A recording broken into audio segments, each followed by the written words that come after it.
This is an AMI podcast. The summer looks out of her brazen tower through the flashing bars of July. This is AMI Audiobook Review, the weekly podcast where we chat all things audiobooks, and I'm your host, Ramia Amadin. Also joining me is Nisreen Abdelmajid as she joins in our audiobook conversations.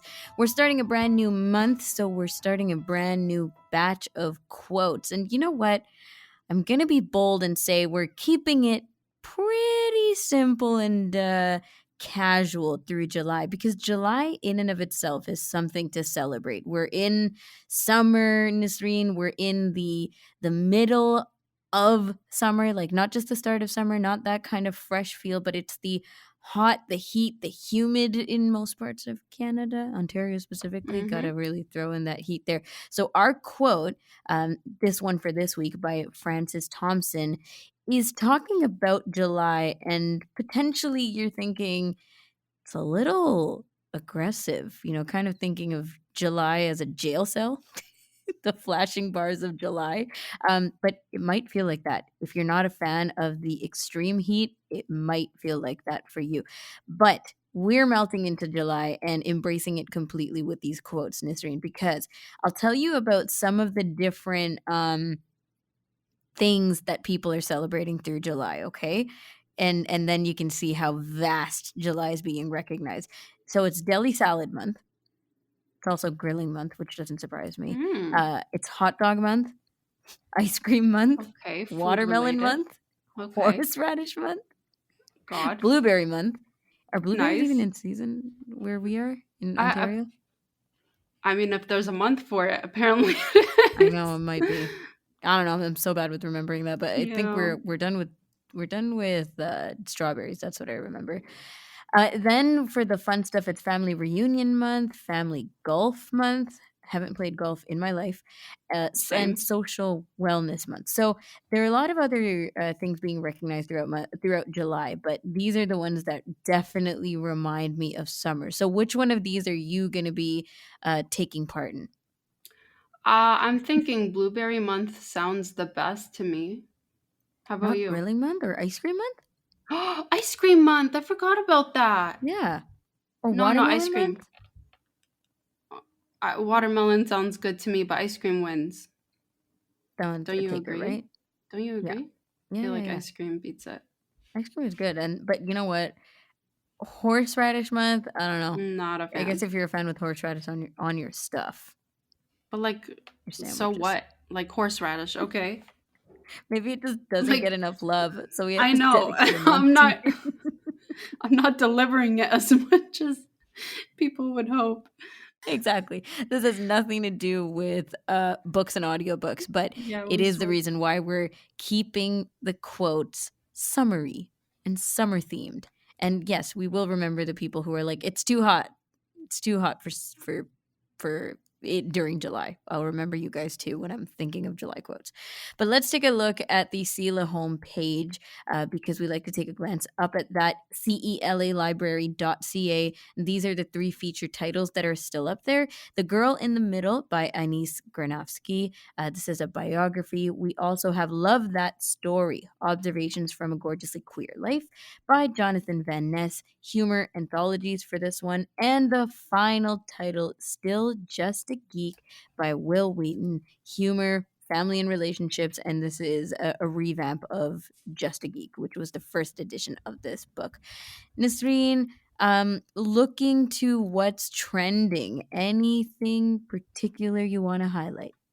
So yeah, audiobooks.com tweeted out this week's hottest books, and we're starting off with Blade Breaker by Victoria Aveyard. There's Suspects by Danielle Steele, Sands of Dune novellas from the world of Dune by Kevin J. Anderson. There's Red on the River by Christine Feehan. And last but not least, Thrust by Lydia Yuknovich. If you want to see more, you can go to audiobooks.com for more of these highlights. One thing I wanted to point out, Ramya, is that we share the love of Colleen Hoover books. I've recently got into that for sure. But it's been trending on social media so very much. I mean, TikTok and Instagram. Anybody that has social media would understand that Colleen Hoover is really popping on social media from her books, and it's creating. I think it's like the trending book of the season. A lot of people have so many reviews about it. They love it. I haven't heard many negative reviews of her books, but I wanted to ask you, because you love her books, which Yep. one is your favorite by far?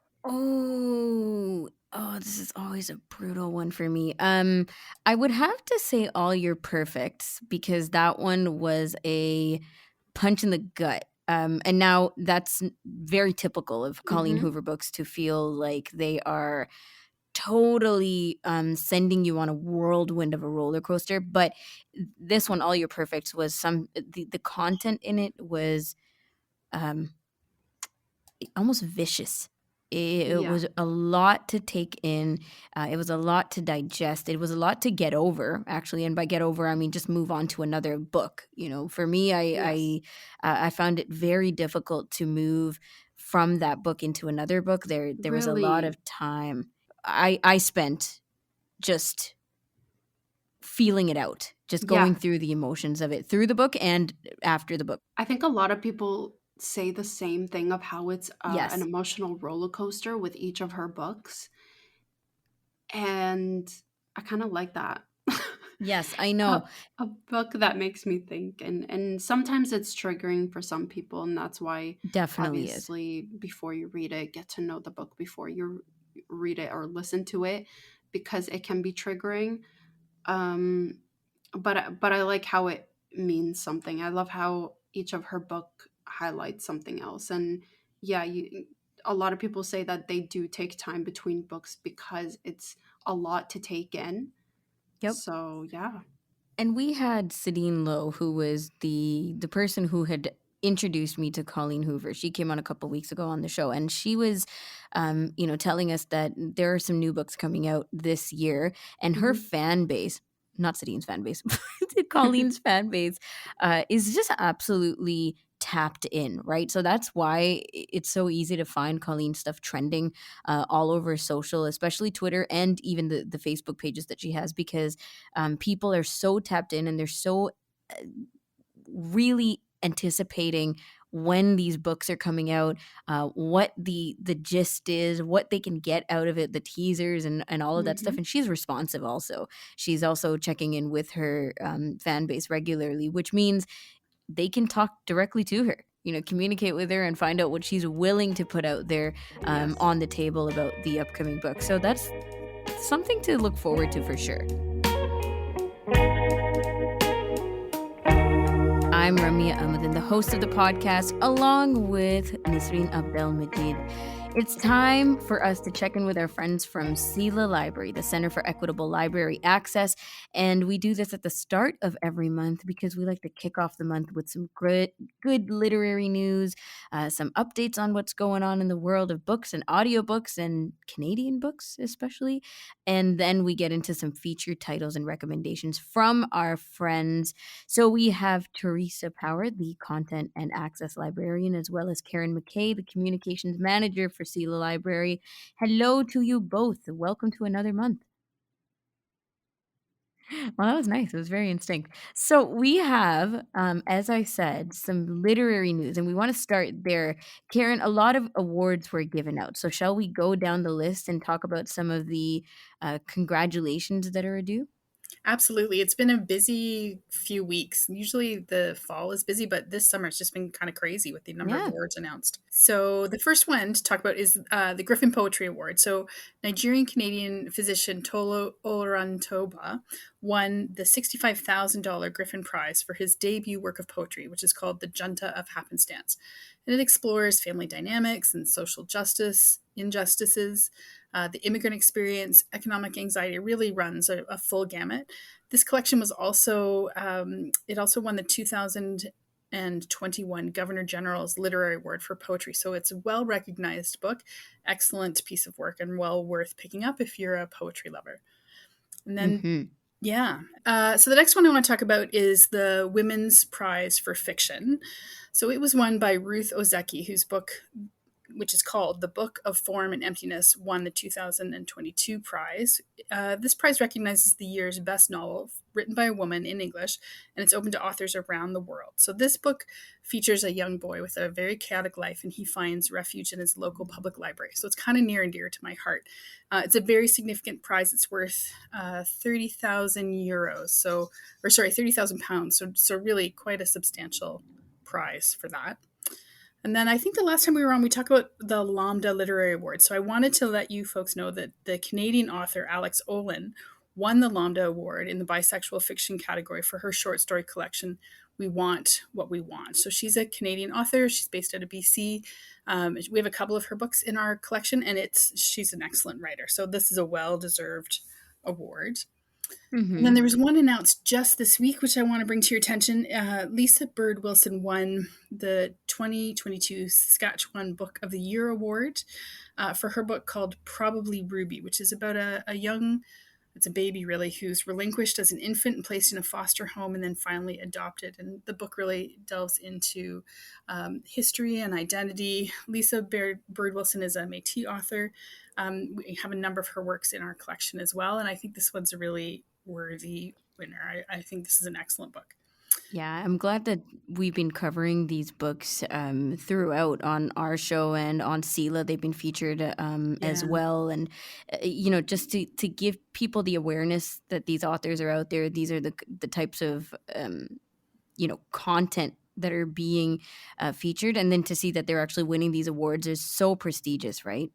It's amazing, and it really does give Indigenous authors in particular, but authors of all from all walks of life, it really gives them a boost because we get to talk about them. We get to bring their books to the attention of people who might not otherwise know them. They might not be on the front and center in the bookstores or in the libraries, and so it's a great opportunity. And actually, that's a really nice segue into the last one I want to talk about, which is the Indigenous Voices Award. So this is one of the many organizations that CELA works with to make sure that there's accessible versions of featured titles available to people with print disabilities.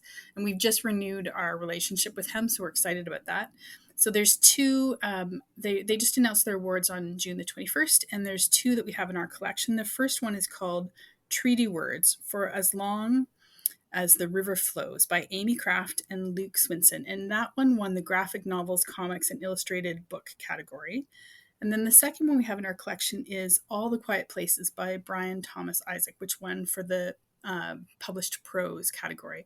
So we love that this award really nurtures Indigenous writers and provides them a platform to make sure that their books get promoted, their stories get heard, their voices are heard. And so we're really pleased to be working with them again.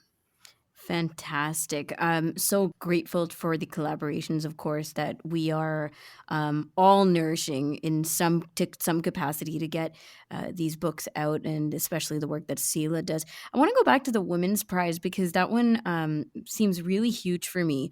Listening to you talk about the concept of any women writer around the world, any fiction title, being able to submit their work into this.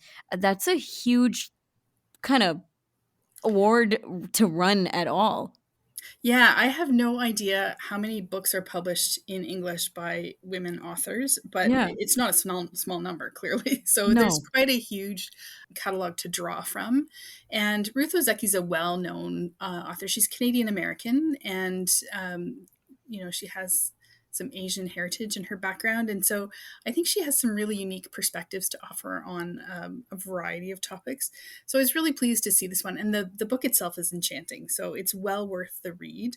But it's a very prestigious award for sure. Yeah, that is awesome. Well, thank you so much. This is definitely a lot to cover, and we're glad that we can be super timely about that, especially the more recent awards in getting the winners out here and talking about it.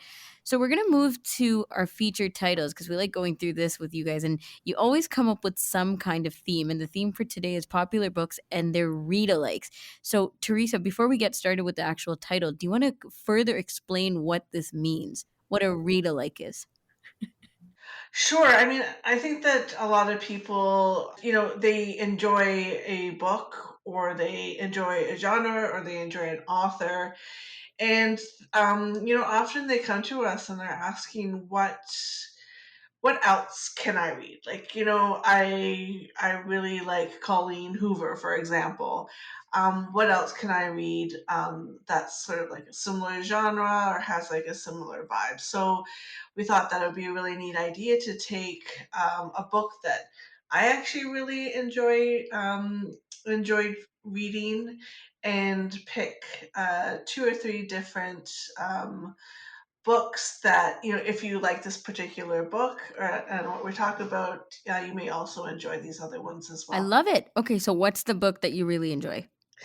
So the book that I really enjoy is called The Department of Rare Books and Special Collections. It's by a Canadian Toronto writer, actually, Eva Jerzik.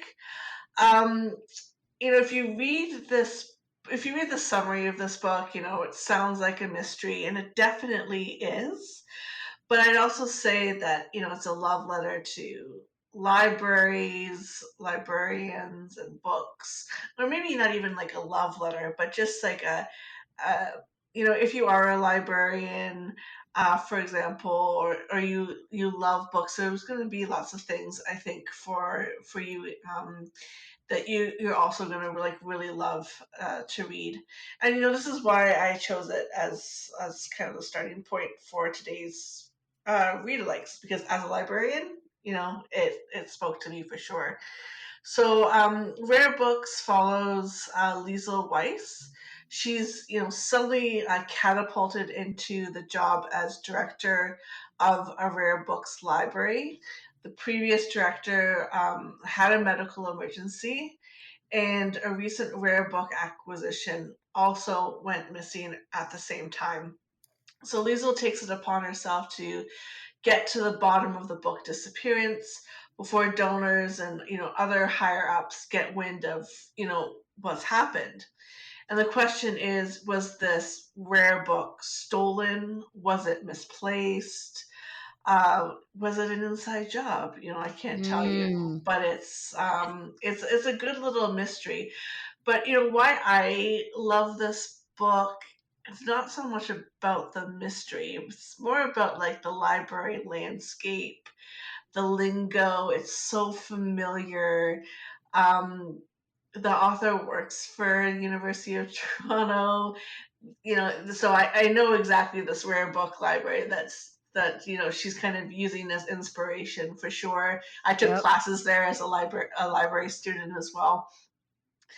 And also, at the later part of her career, Liesl has been up to that point doing like very critical work in the library, the stuff that really keeps the library going, the library focus, but it's so often looked at as menial.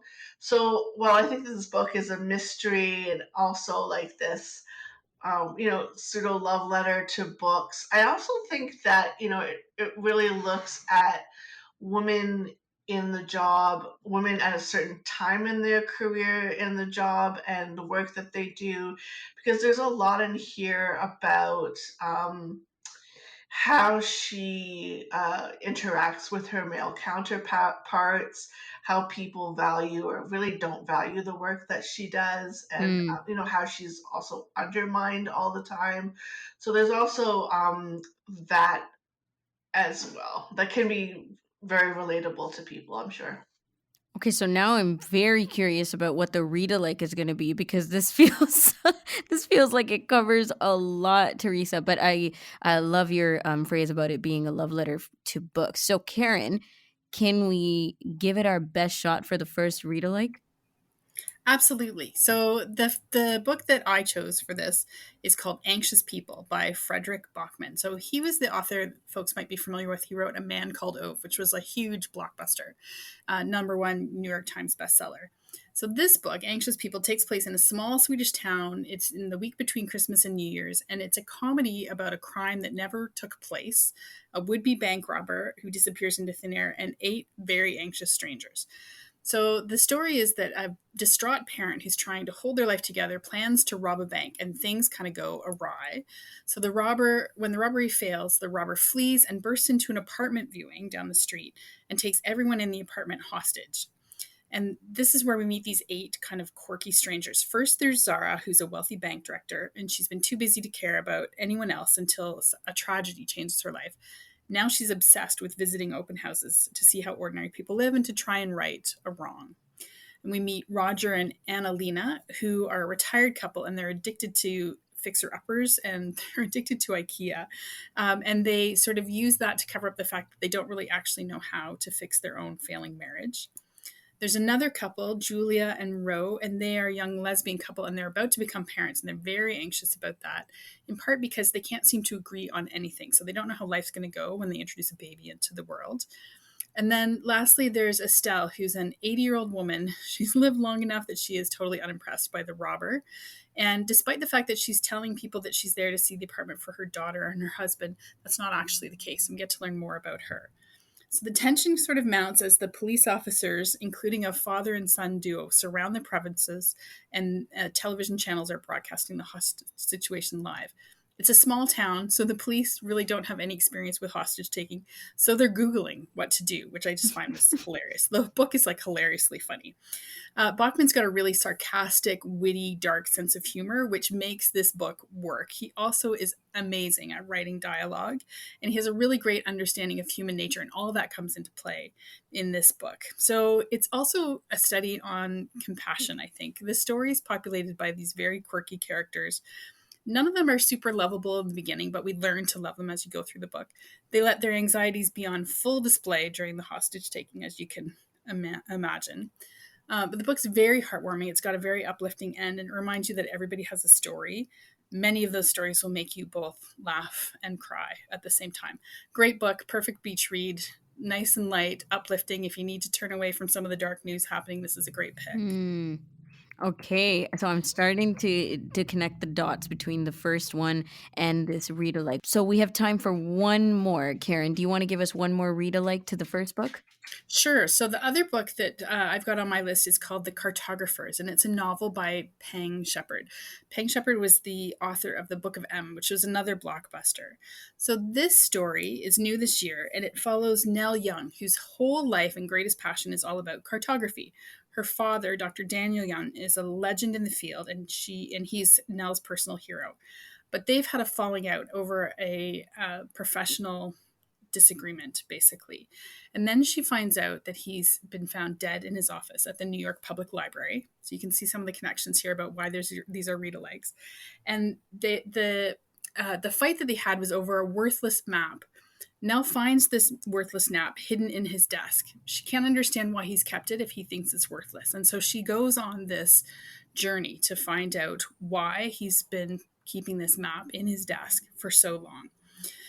While she's on this journey, she finds lots of family secrets. She uncovers not only secrets about her dad, but also about her long dead mother. So this book is a very different book. It's part family drama, it's part relationship drama, it's part crime thriller, and it's also part fantasy or magical realism. So you have to sort of suspend belief a little bit for this. It's a very innovative storyline. It's a very long book too. It's almost 15 hours, but it's very fast paced. And if you love maps, or if they fascinate you, you're going to love this book.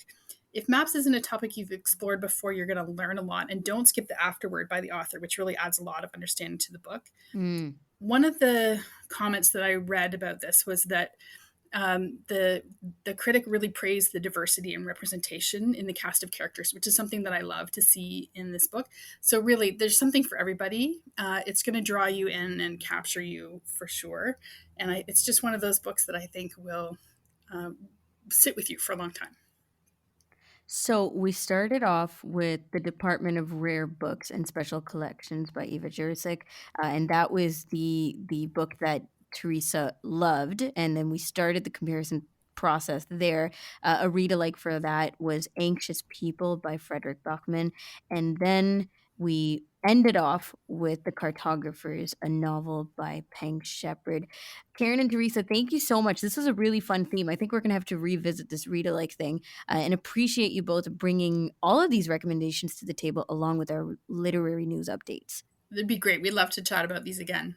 Awesome. Karen McKay and Theresa Power from the Center for Equitable Library Access, selalibrary.ca, to find out some of these titles that we've chatted about today. We'll be back next week when we'll be into another conversation around audiobooks. I'm Ramia Amuddin with Nisreen Abdelmajid, and this is AMI Audiobook Review.